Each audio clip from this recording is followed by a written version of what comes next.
जीवनाचे 7 नियम save rule for life असे आहे की निश्चितपणे सांगितलेलं नाही, पण काही महत्त्वाचे नियम आहेत. त्यांचं पालन करून आपण जीवन अधिक चांगलं बनवू शकतो. जीवनातील काही महत्त्वाचे नियम. प्रत्येक दिवसाचा आनंद घ्या. जीवनातील प्रत्येक क्षणाचा आनंद घ्या आणि सकारात्मक दृष्टिकोन ठेवा. 2 नंबर, शिकत राहा. स्वतःला सतत सुधारत ठेवा आणि नवीन गोष्टी शिकत राहा.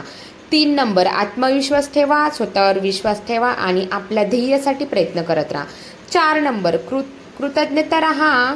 जीवनातील प्रत्येक गोष्टीबद्दल कृतज्ञता व्यक्त करा आणि चांगले अनुभव घ्या. नंबर 5, समर्पणाने काम करा. जे काही करा ते समर्पित होऊन करा आणि त्यात उत्कृष्ट होण्याचा प्रयत्न करा. 6 नंबर, सकारात्मक दृष्टिकोन ठेवा. सकारात्मक गोष्टींना बाजूला सारून सकारात्मक दृष्टिकोन ठेवा. 7 नंबर, संतुलित जीवनशैली. शारीरिक आणि मानसिक आरोग्यासाठी संतुलित जीवनशैलीचा अवलंब करा.